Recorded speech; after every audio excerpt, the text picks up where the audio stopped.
চায় ডিএসকে হাতে প্রস্তুত হয়তোবা তার টার্গেট এই মুহূর্তে ফ্লিকার অন্যদিকে #11 এ রেড হকস এলিমিনেট হবে এবং সাথে এতগুলো ফ্যান্সদের হবে মন ভঙ্গ Sadman The champion moment for us. Straw Hats are the new champion of Bangladesh. এটাই সেই মুহূর্ত, এটাই সেই স্বপ্ন যেটার জন্য তারা দিন রাত পরিশ্রম করেছে। লাস্ট জোন প্রেশার আর একের পর এক কাজ সবকিছু পেরিয়ে আজ তারা প্রমাণ করে দিল তারা শুধু প্লেয়ার না, তারা হলো চ্যাম্পিয়ন।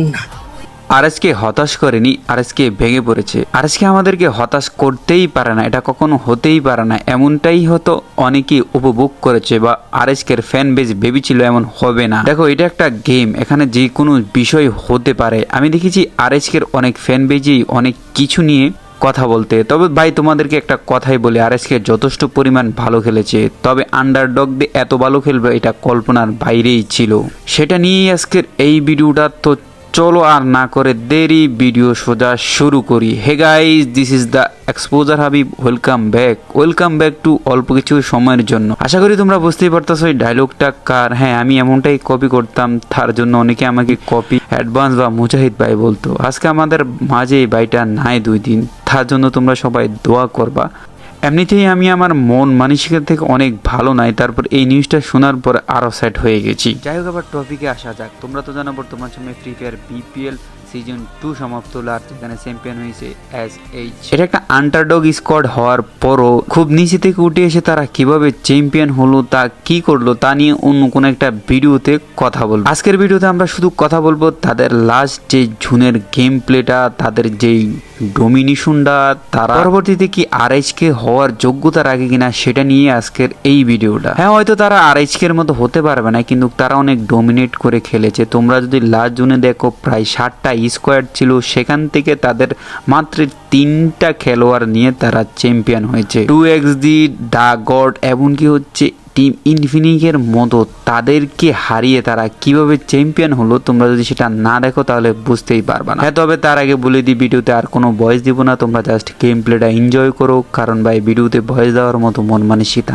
বর্তমান সময় গেমিং কমিউনিটি একদম নিস্তব্ধ, তার মাঝে আবার রোস্টার কমিউনিটি তো আরো বেশি নিস্তব্ধ। সবাই সুখাতো, যেহেতু আমাদের মাঝে আমাদের প্রিয় ভাই আর নেই। ভেবেছি হয়তো এই জগতে যখন এসেছি তাকে নিয়ে অনেক কিছু করার, এই প্ল্যাটফর্মে যেহেতু এসেছি তাকে নিয়ে অনেক কিছু করার, কিন্তু উনি তো আর আমাদের মাঝে নাই, আমাদেরকে একা রেখে চলে গেছে। তো যাই হোক, জানি না তোমাদেরকে কতটুকু দিতে পারি বা করতে পারি, দেখার বিষয়।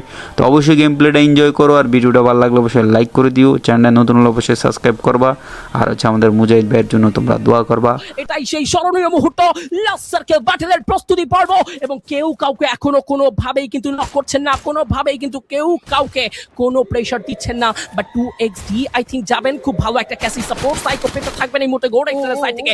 স্ট্রপকে উদ্দেশ্য করে প্রথম ড্যামেজ, পাল্টা জবাবটাও কিন্তু স্ট্রপ দেবেন। সঙ্গে সঙ্গে এসেছে এই মুহূর্তে একটা স্কিল, এন্ড সেটাকেও করে ফেলা হবে ভঙ্গুর, এবং দূর থেকে আসবে প্রেশার, ওয়াল ভাঙা হচ্ছে, প্রেশার দেওয়া হচ্ছে।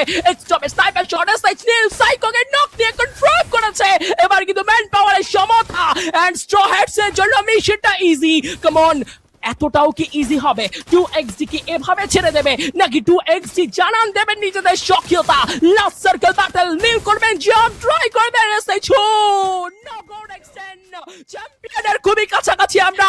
স্ট্র হ্যাটস কে নিয়ে উদযাপন হতেই পারে, যদি একটা ভুল করে স্ট্র হ্যাটস তার জন্য মাসুল গুনবেন। আরো একটা গেম তাকে যেতে হবে, সার্কেলের বাইরে দৌড়ে পালানোর প্রচেষ্টা। This is it, it's the champion moment for us.